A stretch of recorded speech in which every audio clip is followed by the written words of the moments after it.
तो इसके पीछे उद्देश्य सबसे पहले तो मैं आप सभी साथियों को प्रणाम करता हूँ।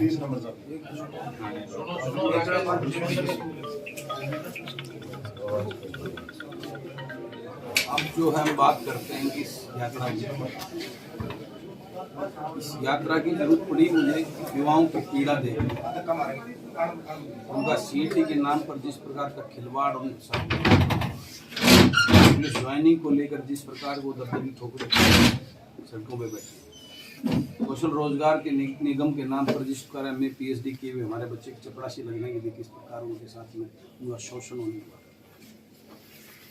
किस प्रकार से आज हमारे खिलाड़ियों को, हमारे बेटियों का जिन्होंने इंटरनेशनल स्तर पर नाम रोशन किया उनका शोषण के मुद्दे आ रहे, किस प्रकार से हमारे खिलाड़ियों जिन्होंने मेडल लेकर हमारे प्रदेश का नाम रोशन करते हैं वर्ल्ड लेवल पर, उनका कोटा बंद करके साथ किस प्रकार से उनके साथ जाति की जाए। हमारा किसान जैसे महेंद्रगढ़ की बात करें तो आज सर्दी की वजह से सरसों की 70% खराब हो चुकी है। हमारा किसान रोज जो है ना SDM और DC के ऑफिस के कार्यालय के चक्कर काट के जो परेशान और निराश से कोई सुनने वाला है। आज मेरे हल्के के जो पूरे प्रदेश के सरपंच जो बने अभी हैं, 2 साल बाद तो पहले सरकार ने चुनाव कराए और बनने से पहले 5 पैसे दिए नहीं, उससे पहले उनको चोर का सर्टिफिकेट दे दिया, वो सारे सड़कों में बैठे हैं। आज जो है ना प्रदेश का बुजुर्ग जिसकी पेंशन काट दी गई है कई लाख, वो रोषित और आक्रोशित है।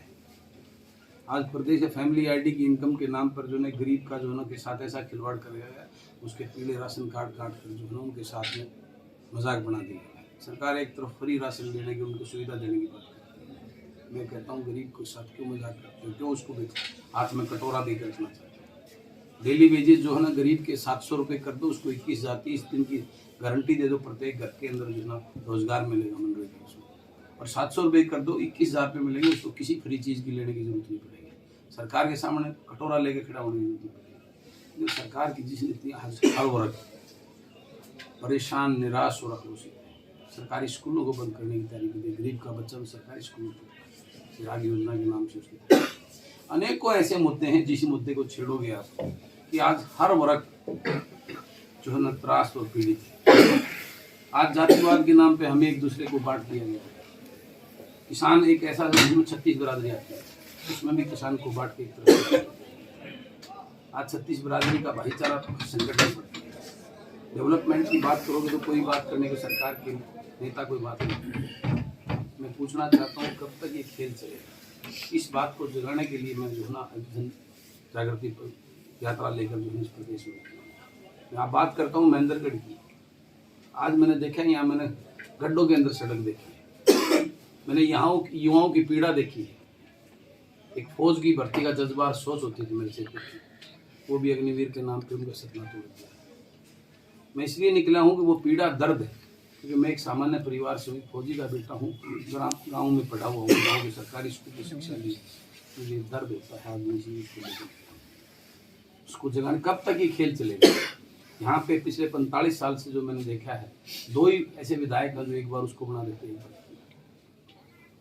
उन्होंने क्या दिया है आपको, कितने युवाओं को रोजगार दिया है, या बेरोजगारी खत्म कर दी। SYL के नाम से कितने सालों से पानी आपसे वोट हासिल करते हैं, पानी ला दिया आपका, आपकी और समस्याएं हल कर दी। आप सबसे बुरा हाल, सबसे पिछड़ा और बैकवर्ड हल्का में महेंद्रगढ़ को मानता हूँ। ये वो सत्ता के प्रमुख लोग रहे थे जो मुख्यमंत्री 2000 पहले वाली सरकार का जो आपके यहाँ के विधायक थे, वो पुराने पूर्व CM के जो ना नंबर 1 माने जाते थे, सेकंड CM के बराबर उनका रुतबा। क्या दिया आपके हेल्प में, क्या मिला महेंद्रगढ़ को। तो क्या महेंद्रगढ़ में कोई ऐसा वो शिक्षित युवा, ईमानदार, डायनेमिक ऐसी पर्सनैलिटी नहीं है जो उनका प्रतिनिधित्व कर सके। क्या ऐसा महेंद्रगढ़ के में कोई ऐसा डायनेमिक ऊर्जावान नहीं है जो विधानसभा में जाकर उनका वकील बनकर उनकी आवाज़ को बुलंद करके उनके हकों को तलाश करे। संविधान के अंदर हमारे को जो मौलिक अधिकार मिले हैं, क्योंकि आम जनता उसको पढ़ लेगी तो उनको छुट्टे मारेगी। मैं यही जगाने आया हूँ, उस मौलिक संविधान की उस हमारी जो धारा के अंदर हमारे मौलिक अधिकार लिए हैं, उसको जरा एक बार पढ़ना चाहिए। उससे पता आज महंगाई चल रही है, हमारे ट्यूबवेल के कनेक्शन नहीं मिल रहे हमारे यहाँ किसानों को, हमारे बिजली इतनी महंगी कर दी है कि आम आदमी का गुजारा उसको घर चलाना मुश्किल है, ऊपर से बिजली के बिल भरना मुश्किल हो गया। कौन सी ऐसी समस्या नहीं है जिसको लेकर और प्रदेश के अंदर एक डर भक्का ऐसा माहौल बन गया। ये प्रथा कब तक चलेगी। ये सत्ता परिवर्तन होता है, लेकिन भ्रष्टाचार, लूट और ये नंगा खेल बंद करने के लिए व्यवस्था परिवर्तन करना है। उसके लिए मैं जगाने आया हूँ। और व्यवस्था परिवर्तन तभी होगी कि नेताओं के, पार्टियों के चाटुकार और गुलाम नेताओं को जो है ना, जो टिकट देके भेजती हमारे बीच में, लेकिन इनको जाके चुनाव लड़ो, इसको वोट दे।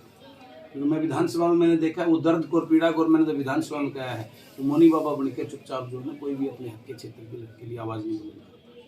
मुझे दर्द होता है। मैंने विधानसभा में, अगर आपको ध्यान होता नहीं, निकलवा लेना, मैंने कहा था आप सब जो है ना बुज़दिल गुलाम जो है ना, और ऐसे कायर लोग बैठे हो, गधे बैठे हो जो 80% यहाँ पे, जिन लोगों ने आपको चुनकर बैठा, उस किसान ने, गरीब ने, गुरबे ने, युवा ने आपकी वोट दी है, उसको आपका प्रतिनिधि, और आप यहाँ एक शब्द उनके हक में बोलने को तैयार नहीं। मैंने विधानसभा में बोला था, लेकिन ये भी आज वहाँ हर किसान की, हर वर्ग की मैं कोशिश करता हूँ। पूरे हरियाणा क्षेत्र से मेरे पास इसमें फ़ोन आते हैं।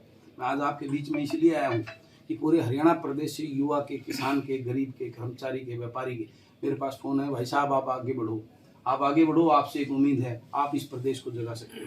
तो इसलिए मैम से तो मैंने विधायक मेरे को बना रखा है, एक बार की तो और भी गारंटी मैम वाले आपने देख लिया हुआ इतना। मैं सिर्फ आज पैदल चल रहा हूँ, मेरे पैरों में छले पड़े हुए, चाहे खून निकल जाए, इस प्रदेश की गाथा लेकर महामहिम राज्यपाल जी को दूंगा, प्रदेश मुख्यमंत्री को जाकर फिर सुनाऊंगा। और बजट सत्र, इसके तुरंत बाद बजट सत्र आने वाला है, उस बजट सत्र में इस गाथा को सुनाकर रखूंगा। हालांकि मुझे टाइम कम देते हैं, लेकिन जितना देता उसका सदुपयोग करता हूँ मैं, और लड़के आपकी व्यथा को वहाँ सुनाने का काम। मैं इसलिए प्रदेश के लोगों को जगाने के लिए, कब तक ये बदलाव, कब तक इस प्रथा के साथ चल के आप पंगु बने बैठे रहोगे? हमें जागना होगा, और अपने बीच के अपने बेटे को, किसान गुरबे के, पढ़े लिखे बच्चों की कोई कमी नहीं है, बुद्धिजीवियों की कमी नहीं है, जिनके अंदर जज्बा रहना है। मेरे जैसी, बलराज जैसी सोच के ईमानदार और स्ट्रॉन्ग, ऊर्जावान, बुद्धिमान ऐसे जनप्रतिनिधि जब तक नहीं जाएंगे, जब तक व्यवस्था परिवर्तन नहीं होगा। उसके लिए मैं जगाने आया, ये मेरा उद्देश्य है।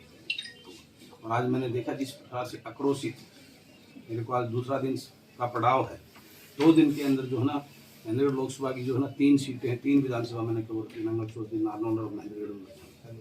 जितना आक्रोश मैंने यहाँ के लोगों ने देखा, हर गांव के 64 लोग मुझे मिले, मुझे व्यथा सुनाई है, मुझे तकलीफें सुनी, और जो हालात मैंने देखे हैं कि गाँव के, तो कहाँ कौन सी दुनिया में जी रहे हो, कौन सी दुनिया में जी रहे हो? कहाँ आज लोकतंत्र के नाम पे, जो मौलिक अधिकारों के नाम पे, आज तो गुलामी से भी ज़्यादा बदतर हालत में लोग। गुलामी तो हमने नहीं देखी, लेकिन मैं मानता हूँ जब ये आज़ादी है तो गुलामी का क्या हाल होगा। तो इस प्रथा को बदलना है। इसके लिए मैं आज लोगों को जगाने के लिए, हर वर्ग को, युवा से, किसान से, मजदूर से, व्यापारी से, कर्मचारी से, खिलाड़ी से, बुजुर्ग से, सबसे जो ना साथ मांगकर इस व्यवस्था परिवर्तन के दोनों कारवां को आगे बढ़ाकर चंडीगढ़ की उस अंधीगरी सरकार को जो ना आगाज़ करने हैं, उसको जो है ना आगे का आईना दिखाने के लिए। सर, जिस तरह से राजनीतिक गलियारों में चर्चा है कि बलराज कुंडू इस यात्रा के माध्यम से प्रदेश में नया राजनीतिक विकल्प देंगे, तो इसको लेकर क्या करें?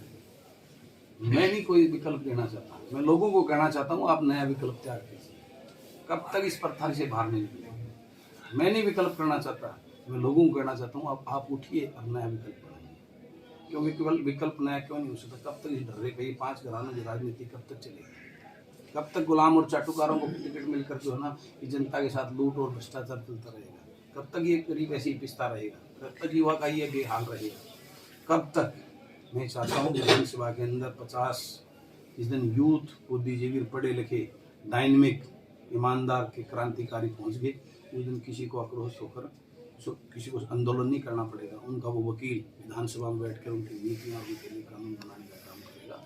आज जो है ना हमारा किसान चक्कर काट रहा है डीसी के पास और एसडीएम के पास अपना ज्ञापन देने के लिए, अपनी व्यथा सुनाने के लिए, वो जब राज आएगा तो डीसी और एसडीएम जो है ना किसान के पास जाकर उस ज्ञापन को लेकर उसको दुरुस्त कराने का, उस व्यवस्था परिवर्तन के लिए मैं जो निकला हूँ। सर, इस क्षेत्र को सैनिकों की खान के नाम से जाना जाता है, तो लगातार इस क्षेत्र के लोग हाई रेजिमेंट की मांग करते हैं, जी, इसको लेकर आपका क्या कहना है? मेरा तो मैंने शुरुआत इसलिए की थी वीरभूमि से, वीरभूमि से क्रांति वीर राव तुलाराम जी सरजमी से मैंने मत्था टेक कर इस क्रांति की, जिस 1857 की क्रांति की चिंगारी राव तुलाराम जी ने अपनी तलवार के बल पर जो वो उठाई थी, और वो चिंगारी आग बनकर इस देश को जो आज़ाद कराने का काम किया था, और उसने लाखों राव तुलाराम पैदा करने का काम किया था। तो मैं अपनी चिंगारी लेकर जो है ना किसान को, इस प्रदेश को जगाना चाहता हूँ कि बलराज कुंडू एक नहीं, उसको जो है ना 50-60 बलराज कुंडू जैसी सोच के ना विधानसभा में भेजो, तो इसमें अपने आप व्यवस्था सर जिस तरह हाई रेजिमेंट की जो मांग कर रहे जी। हैं इसको लेकर क्या? देखिए, सरकार को लोगों की भावना के अनुसार इस क्षेत्र के लोग हिर उसके लोग जो है ना, इन्होंने बहुत बड़े पराक्रमी लोग रहे हैं, इनके बड़ी बड़ी गाथाएं इतिहास रचे हैं पढ़ाने के लिए। ये क्षेत्र और जो दूसरी रेजिमेंटें बनी हुई हैं, देश में संख्या में भी ज्यादा है जी। सिख रेजिमेंट, सारी यादव चीजें हैं। देश में संख्या में भी ज्यादा है। ये रेजिमेंट बनाने में परहेज क्यों कर रही है सरकार? बना लेनी चाहिए, बिल्कुल मैं तो इसके पक्ष में हूँ। सरकार को इनकी भावनाओं से, आज यादव की बात कितने क्षेत्रों में यादव बाहुल्य क्षेत्र उसमें, तो उसको बना देना चाहिए सरकार को। 1857 से जी आज तक नाम जितनी रखने- लड़ाई है नाम उसमें रखने में यादव क्यों लड़े परहेज हैं कर जी। रहे हैं? यादवों की कुर्बानी दे लड़ने के दी लिए जो ये क्षत्रिय जातियां हैं, यही तो आगे इन्होंने किया है। वे राव हैं, जाट हैं, सिख हैं, मराठे हैं, यही तो हैं। गोरों की तो उनकी बनाने में क्या दिक्कत है? हिर की के नाम से रेजिमेंट बनाने में कोई परहेज सरकार को नहीं होना चाहिए। ठीक। वो तो ब्रिटिश गवर्नमेंट ने धन्यवाद।